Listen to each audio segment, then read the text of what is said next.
Muchas gracias, Marco. Compañero, por favor, cierren su audio, tenga la bondad, compañero Julio, su audio tenga la... Ok. Y a todos los compañeros y amigos participantes en este encuentro, ¿no? A través del cual ojalá podamos aportar para las mejores tomas de decisión, ¿no? Informada del proceso electoral en el Perú, ¿no? Por mi parte, yo no pretendo presentarme como alguien que en esta contienda no tenga ya una posición tomada. No la tengo, ¿no? Y se las voy a exponer a ustedes, ¿no? ¿Cuál es básicamente... Pablo, discúlpame, perdóname, mi desliz a todos los presentes. Estamos indicando que los expositores no solamente son técnicos, especialistas, investigadores en las materias, sino que en este caso también son representantes, parte de sus organizaciones políticas.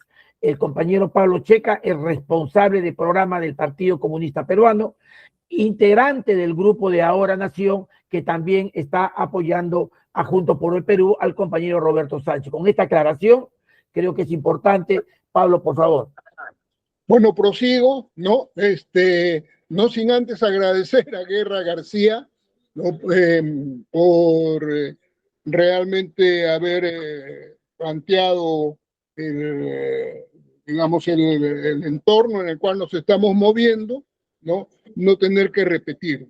Yo voy a simplemente ordenar algunas de las cosas que sirven para lo que va a ser mi exposición, ¿no? ¿Cuál es la idea?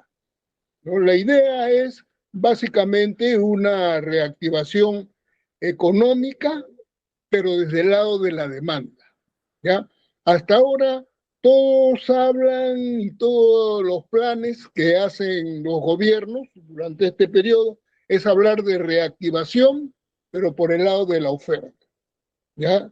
Traducido, quiere decir que la reactivación de nuestra economía vendrá, ¿no? Cuando le demos todas las facilidades a los industriales, a los exportadores, a los mineros, etcétera, etcétera, y entonces allí recién la economía se va a reactivar.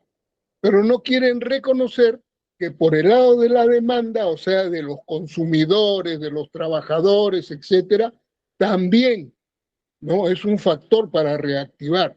Y cuando ello no se hace, realmente es una reactivación que demora mucho más que en otros tiempos. No sé si ustedes recuerdan la época en la que fue la crisis asiática, ¿no? En todos los países la crisis asiática demoraba 6, 7, 8. En el caso del Perú demoró 2 años para reactivar. Y demoró todo ese periodo básicamente porque no tomaban en cuenta a la oferta y a la reactivación en este caso de los trabajadores y de sus sueldos y de sus salarios, ¿no? ¿Por qué, compañeros? ¿No? Y me voy a detener, ya que ha avanzado bastante Guerra. ¿Por qué? Porque mucha gente cree, ¿no?, que la economía es simplemente cuando se crece. O sea, la producción, eso es. Si hay producción y se está creciendo, entonces quiere decir que no hay ningún problema y que todo está bien. Bueno, tengo que decirles que la economía tiene 3 partes, ¿ya? Es la producción, la distribución y el consumo. Es la ciencia que estudia esas 3 cosas. Entonces, en el Perú, en más de una etapa, hemos tenido ciclos de crecimiento y muy importantes. Sin embargo, la crisis, ¿por dónde estaba? Por el lado redistributivo. La parte más fuerte, ¿no?, que sufrió el pueblo peruano para comprobar eso, ¿qué cosa fue? Precisamente la pandemia, ¿no? En donde todo el mundo hablaba del milagro peruano y a la hora de que se tenía que atender la gente por una enfermedad, no había cómo, ¿no? Y el que no tenía plata, se moría, ¿no? Bueno, entonces, ahí tenemos un primer aspecto que deberíamos tomar en cuenta porque esa es la idea de todo lo que ha planteado, ¿no? El expositor anterior, ¿no? Por otro lado, no es solamente por el lado de la demanda, también de políticas contracíclicas, ¿ya? O sea, todos estos gastos que está proponiendo que está proponiendo el plan del que nos ha hablado, ¿no? Es para hacer política contracíclica. ¿Qué cosa es una política contracíclica? Es una política, ¿no?, que funciona cuando el ciclo económico está en declive, está cayendo, entonces el Estado gasta más y vuelve a hacer subir el ciclo, ¿no? Y eso solamente puede realizarse con gasto público, ¿no? Y levantando el gasto público. Pero además de eso hay que saber gastar, ¿ya?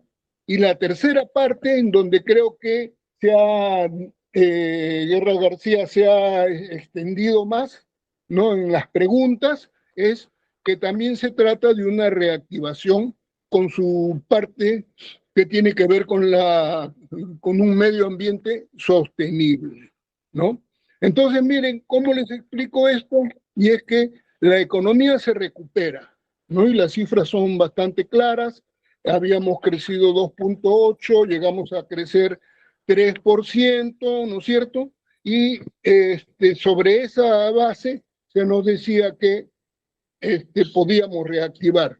No, era un crecimiento muy magro, compañero, ¿no? Muy magro para la cantidad, ¿no?, que había aumentado el precio de nuestros productos de exportación, ¿no?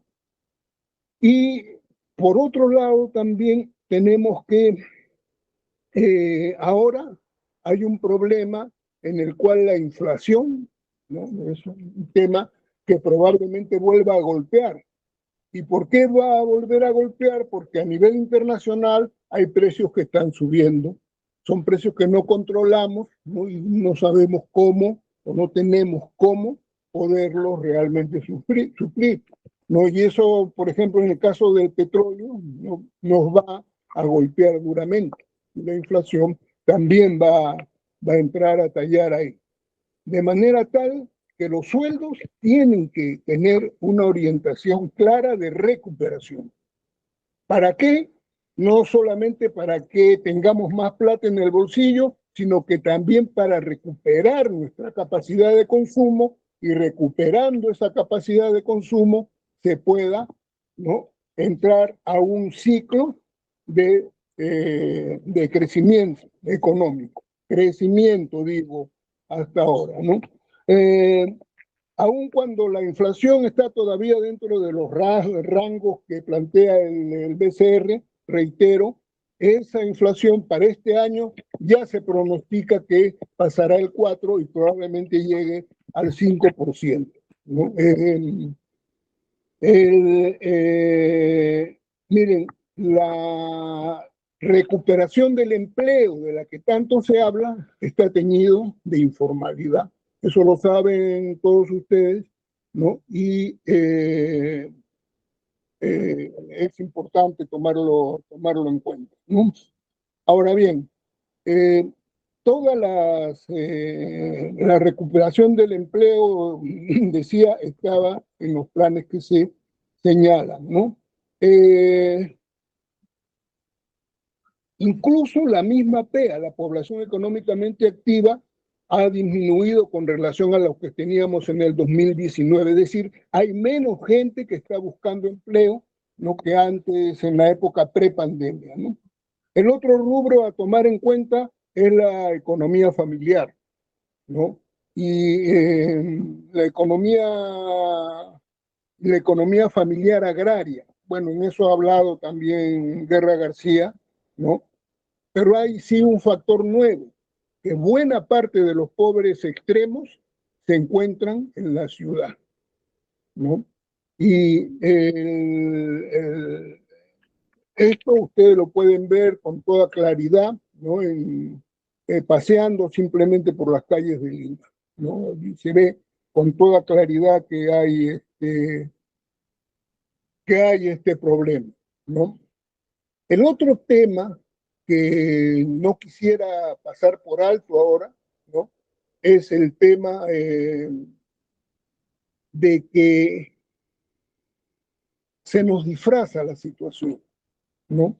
Miren, el tema del empleo es un tema que es de los más exigidos, ¿no? Y que aparecen recurrentemente en todas las encuestas de necesidades, ¿no? La gente pide que haya más empleo, ¿no? ¿Qué cosa nos dicen, no?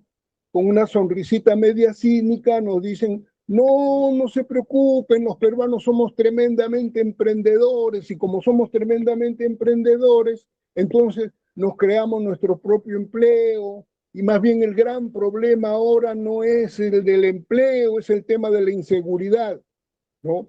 Como si la delincuencia no fuera hijo legítimo, ¿no? De la falta de oportunidades, ¿no? Un país, ¿no? Con 1,5 millones de jóvenes que ni estudia ni trabaja, ¿no? Realmente va a estar en una condición como de un país sentado en un barril de pólvora, ¿no? Se le atribuye a Manuel Prado, expresidente del Perú, la frase que en el Perú hay dos tipos de problemas, ¿no? Así decía Manuel Prado. Los que nunca se resuelven y los que se resuelven solos. Parece que esa es la lógica que nos han venido aplicando durante todo este tiempo, ¿no? No ha habido una política direccionada a la solución del tema del empleo, ¿no? Y eso creo que deberíamos tomarlo bien en cuenta, ¿no? Para entender todo lo que nos ha dicho Guerra García en su anterior intervención, ¿no? Eh, el otro aspecto que no quisiera pasar por alto es el acierto que ha tenido el programa, ¿no? Para presentar esta parte como el tema del empleo decente. Porque cuando hablamos de empleo, compañeros, deberíamos tener en cuenta que no es cualquier tipo de empleo. El compromiso que tiene el país, sobre todo el compromiso con la OIT, es el de crear empleo decente y de estimular el empleo decente. El problema es que cuando hay otro tipo de convenios internacionales, ¿no? Que no se están cumpliendo, todo el mundo pone el grito en el cielo. Pero nosotros tenemos una serie de convenios que tienen que ver con el desarrollo del empleo, que en realidad al gobierno ni le va ni le viene, ¿no? Entonces, compañeros, tengamos bien en claro que el empleo del que estamos hablando es no solamente del empleo con derechos, ¿no? Sino de un tipo de empleo, ¿no? En donde se tenga derechos y se tenga la capacidad de ejercerlos. Porque de nada vale que en la ley exista, en el papel que tienes derecho a tal o cual cosa y lamentablemente no puedas ejercerlo, como sucede muchas veces acá en el Perú, porque no se atienden este tipo de aspectos, ¿no? Bien, ahora bien, el enfrentar la problemática del empleo supone tener una visión clara de hacia dónde nos dirigimos, ¿no? Miren, si nosotros hurgamos, ¿no? En los planes de gobierno de los distintos sectores de la derecha que han participado en estas elecciones, vamos a encontrar que ahí ellos también hablan de reforma laboral, ellos también están hablando de políticas de empleo, solo que desde una perspectiva no solamente distinta, sino totalmente enfrentada a la posición que nosotros defendemos, ¿no? Y lo mismo podríamos decir de los salarios e ingresos, ¿no? Escuchamos a uno de ellos, por ejemplo, en el último debate, ¿no? Televisado, ¿no? Ofendido, casi a gritos, ¿no? Rasgarse las vestiduras porque la propuesta del equipo Sánchez era de inmediato elevar la remuneración mínima a 1.500. Entonces, ¿cuál era su gran temor? Que eso iba a elevar, ¿no?, la informalidad acá en el país y que las inversiones se iban a ir. ¿A dónde se van a ir, compañeros? Si el Perú es uno de los países que más bajo salario mínimo tiene, cuya remuneración mínima, ¿no?, para poderse nivelar demoran años, ¿no? Entonces, tienen una perspectiva totalmente distinta a la que nosotros tenemos, ¿no? Eh, Quisiera ahora tocarles un par de cosas, ¿no? ¿Saben qué? Hace 2 décadas, una década pasada, ¿no?, el aumento del salario mínimo en el mundo fue una corriente, probablemente después de las crisis del 2008-2009.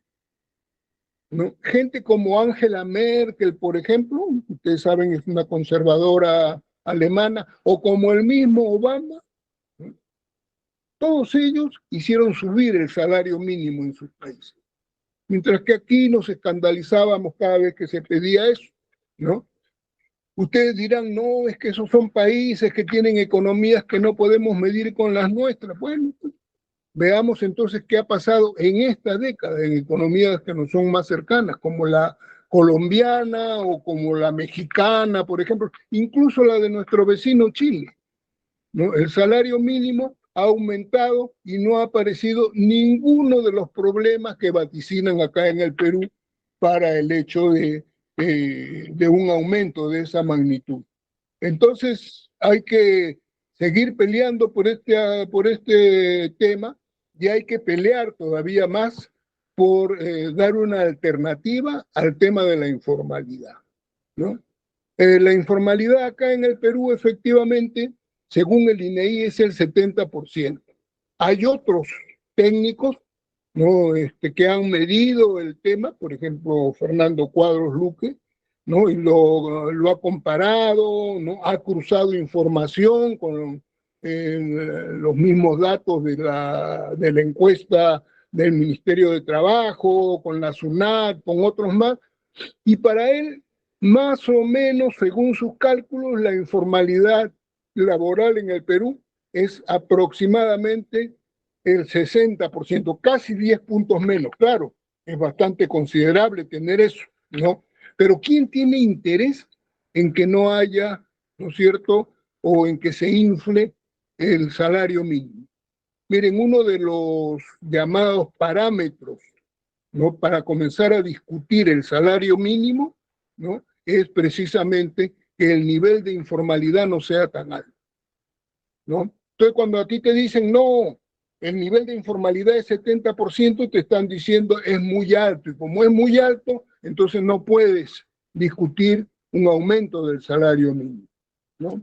Miren, acá hay varias posibilidades, ¿no?, de adecuar ese tipo de medición, porque hay sectores como, por ejemplo, los trabajadores familiares que no reciben salario, ¿no?, y tendríamos que ver cómo se mide el nivel de formalidad en esos casos, ¿no? Bien, vamos a terminar en estos 10 minutos que quedan, ¿no?, lo siguiente. El mundo ha cambiado, eso es verdad, ¿no? Y ha cambiado, y la manera de abordar la política de empleo también, ¿no?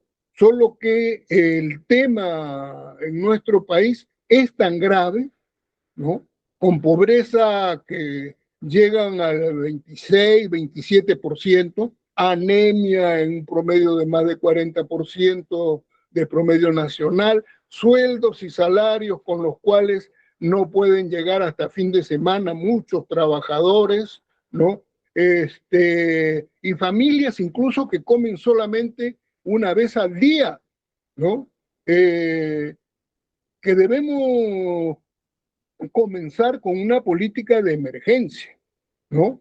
O sea, no es solamente mirar a largo plazo, tenemos que tener una política de emergencia para que todos estos problemas que se acaban de mencionar y algunos otros que estuvieron en las preguntas, ¿no?, sobre la economía agraria familiar, sean inmediatamente tomados en cuenta, ¿no?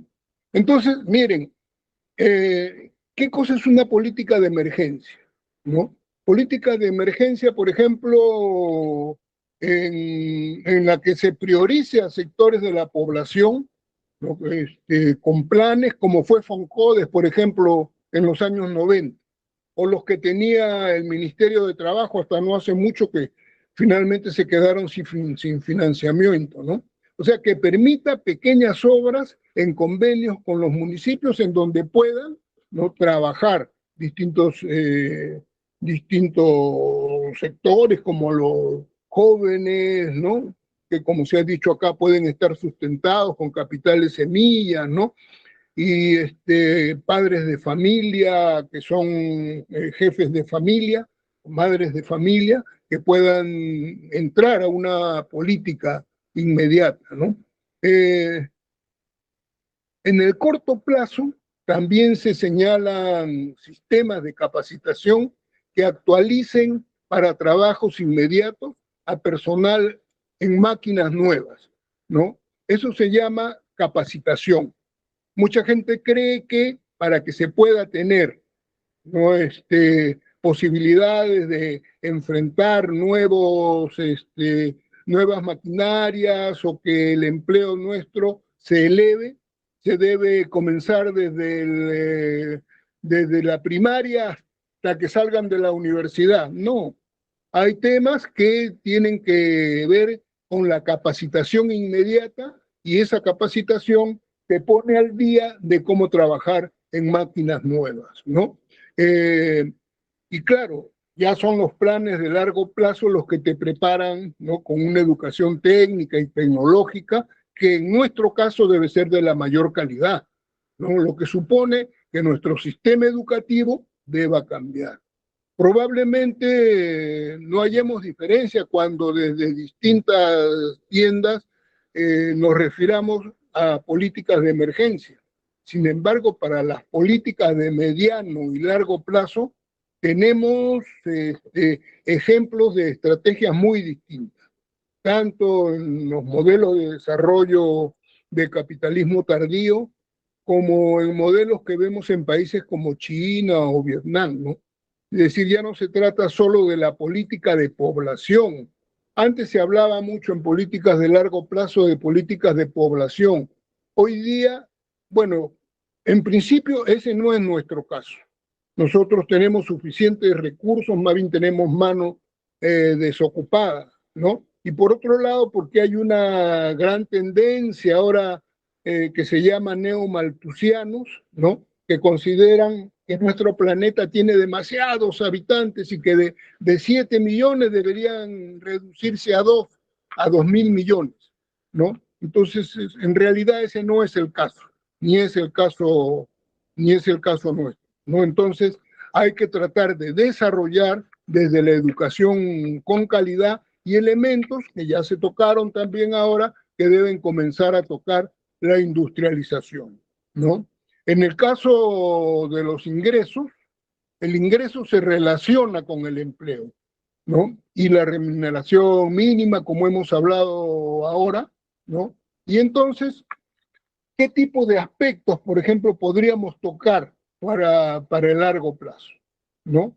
Hablamos mucho, ¿no?, de industrialización, pero escoger los sitios en donde esa industrialización es posible, ¿no?, es un tema que se ha tocado en muchas oportunidades.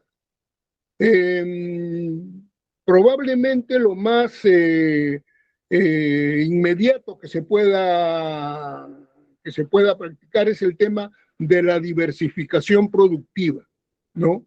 En pocas palabras, ¿no?, se trata de diversificar nuestra oferta, incluso nuestra oferta exportadora, y en vez de estar simple y llanamente exportando piedras, veamos pues sectores como textiles, agroindustria, confecciones, metalmecánica, etcétera, etcétera, tema al que también se ha referido el anterior el anterior exponente, ¿no? Y que tienen que ver en casos como que deben tener un apoyo muy claro, como es el caso de, por ejemplo, el turismo en nuestro país, que en muchos sitios no tiene cómo responder, ¿no? Lo otro es el fomento a la productividad, un tema que planteaba con mucho interés Cuadros Luque, ¿no?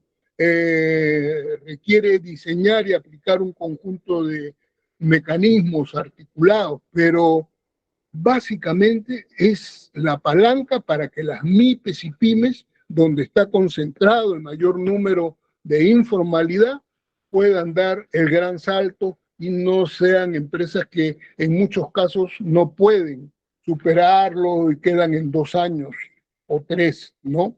Eh, Fortalecimiento de la fiscalización laboral es algo que muy poca gente toma, ¿no? Y SUNAFIL es clave, ¿no? Clave para poder lograr no solamente la lucha contra la informalidad, sino también para que se cumplan los derechos que los trabajadores requieren, ¿no?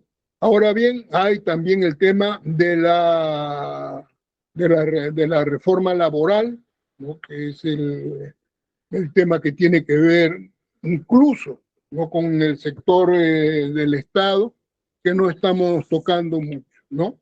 Y bueno, el gran desafío, ¿no? Que seguramente con esto termino, ¿no? El gran desafío que tenemos que enfrentar, ¿no? Son las nuevas desigualdades que hay en el siglo XXI a propósito del desarrollo tecnológico, ¿no? Que aceleró procesos de innovación. Es decir, habían procesos que estaban calculados que iban a ser todavía para dentro de algunos años, pero la digitalización, ¿no? Y la gestión por algoritmo, que es lo que llamamos inteligencia artificial, los ha acelerado tremendamente y en verdad tenemos un retraso en términos legislativos para enfrentar este tema, ¿no? Se han ampliado las normas de organización del trabajo, ¿no? Y hay cosas, por ejemplo, como el trabajo domiciliario, ¿no? La uberización que le han llamado a la economía, que en nuestro país todavía no tiene legislación, a pesar, ¿no es cierto?, de que hay una relación entre la gente que trabaja en eso y los empresarios. ¿Qué hacen los empresarios? Llaman a este sector, ¿no?, como sus socios, ¿no? Cuando sufren algún accidente o se les reclama por algo, dicen, sí, pero yo no tengo nada que ver, ellos son socios, tienen su propia movilidad, etcétera, ¿no? Entonces, se han roto los parámetros, ¿no?, del empleo que hemos conocido siempre, ¿no?, las formas de espacio-tiempo, ¿no? Ya no nos encontramos propiamente en todos los casos, ¿no? Y hay nuevas brechas de desigualdades, ¿no? Antes no eran tan serias las desigualdades entre tecnologías de punta y atrasadas, hoy día sí son tremendamente serias, ¿no? Entonces, este es un tema que pretendemos realmente superar desde el consenso, no es un tema que simplemente se puede imponer. Lo que son derechos, eso no se negocia. Pero hay otros temas de futuro que vamos a tener y los trabajadores tendremos que prepararnos bien para poderlos enfrentar. Hasta ahí llego, Marcos. Ojalá que no me haya pasado. Muchas gracias, muchas gracias. No sé si te refieres a 5 o 10 minutos, pero bueno, siempre es importante tu intervención. 3 temas, 3 ejes en su intervención. Realmente un aplauso. Bien, compañero, el tema del trabajo, que es lo que ustedes van a preguntar, ¿no? El tema del salario, las remuneraciones, que también es el otro eje, y el tema de la reforma laboral con derechos. Para lo que están preguntando, mientras van, por favor, levantando su manito, lo vamos a hacer rápido también, para lo que están preguntando sobre el atentado que habría tenido Roberto Sánchez en estos momentos en la ciudad de Huacho, tras el mitin que está realizando, podemos ya asegurar de que felizmente no ha sido más allá de una posibilidad de atentado, donde la policía ha capturado a la persona que tenía el revólver y que estaba próximo al estrado donde Roberto Sánchez estaba dando su discurso. Felizmente ya ha sido allanado toda esta situación de riesgo, lo que de todas maneras en los próximos minutos seguramente ya se emitirá un informe sobre esta situación que pone en relevancia la participación de un representante de los trabajadores del pueblo como Roberto Sánchez y las acciones que personas puedan estar realizando, y veremos de quién se trata, los autores intelectuales de este posible atentado, del cual felizmente la policía ha logrado reducir a la persona que llevaba el revólver. Hay algunos videos que están circulando, pero que esté claro de que el compañero Roberto Sánchez sigue llevando el mitin más allá de las preocupaciones que siempre tiene este tema. Bueno, alguien levantó la mano, por favor. Alguien que había hecho el uso quería intervenir. Estamos hablando de trabajo, salario y reforma laboral. Hay algunos dirigentes sindicales. Hugo Dávila. Buenas noches, encantado de participar, señor Fluker. Señor, muchas gracias. Mi pregunta sería la siguiente. Usted dentro del discurso de Juntos por el Perú se habla de la modernización del Estado, de la gobernanza digital, y quisiera saber cómo ese discurso se alinea, ¿no?, al tema del trabajo. ¿Cómo se propone enfrentar la creciente automatización de procesos en las industrias y la digitalización del trabajo, ¿no?, actualmente trabajo remoto, sin generar un desempleo? Gracias. Gracias, Hugo. ¿Algún otro compañero que va a intervenir? Hay varios dirigentes sindicales que estoy viendo. ¿Alguien va a intervenir? Vayamos avanzando con esa pregunta, por favor, Pablo. Miren, es interesante esta pregunta. ¿Por qué? Porque siempre hay una preocupación muy seria de la gente por la manera en que está el empleado público, ¿no? Y porque muchas veces hay gente que se siente descontento, ¿no?, de los servicios del empleado público, ¿no? O sea, digamos que son de ambas partes. Como ustedes saben, este fue un sistema que hace años se pretendió superar a través de un ciclo de capacitación, ¿no?, que iba a estar a cargo de servir. Nada de eso se ha cumplido, ¿no? Y es importante entonces que servir y todos los mecanismos que están a un lado del trabajador del Estado se puedan mover para poder, como podemos decir, mejorar no solamente la atención, sino que la calificación, ¿no?, lo que acaba de señalar finalmente, cómo entramos a esta era digital, ¿no?, con los trabajadores del Estado, ¿no? Todos los partidos efectivamente se han propuesto o han propuesto en sus planes el tema de la digitalización, y eso supone que el trabajador no puede ser dejado de lado, ¿no? Y miren, antes también decían hay que prepararnos, hay que superarnos, pero no había ningún centro de capacitación para los trabajadores, ¿no?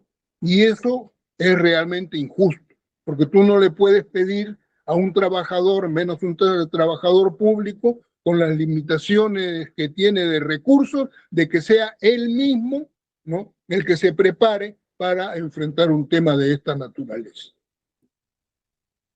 Bien, yo quería hacer una pregunta relacionada al tema del salario y el concepto que muchas veces los trabajadores han venido desarrollando en las últimas décadas. Se ha hablado mucho que los trabajadores apuntan más a un tema reivindicativo que a la obtención de derechos sociales que también están vinculados al tema económico y que repercute directamente al salario.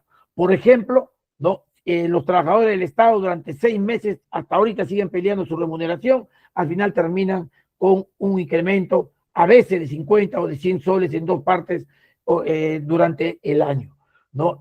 ¿No sería mejor, o en todo caso complementariamente al tema del salario, que se eleve el presupuesto en educación y en vez de tener a los hijos en colegios particulares, lo reciban a través del Estado?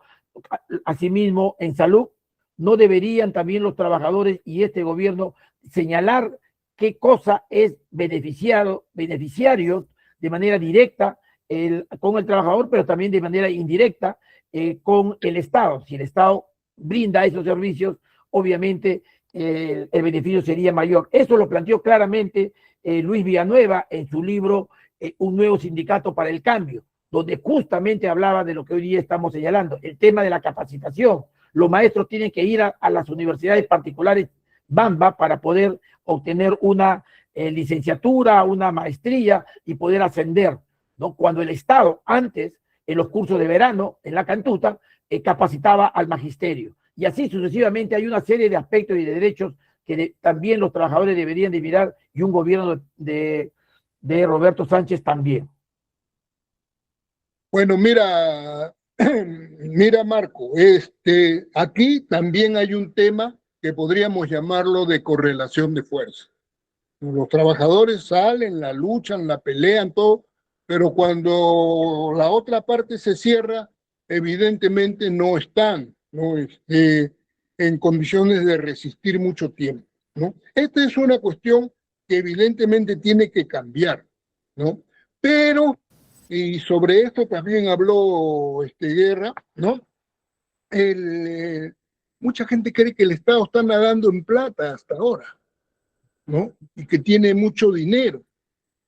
Y cuando se denuncia que hay estas violaciones a la disciplina fiscal, a lo primero que se refieren es a los aumentos de los trabajadores. Yo me pregunto, ¿y por qué no se refieren, ¿no? Como en el caso que estamos viendo hoy día, ¿no? A las tremendas exoneraciones tributarias, ¿no? Que son los principales factores que hacen que nuestra tributación baje y no se pueda, ¿no? Atender con toda claridad estas necesidades. Bueno, lo que sí está planteado es que esto va a cambiar, ¿no? Esto va a cambiar. El peso de la tributación debe subir y, por otro lado, los trabajadores deben sentirse más protegidos, ¿no? Incluso con los temas que acabas de señalar. Bien, gracias Pablo.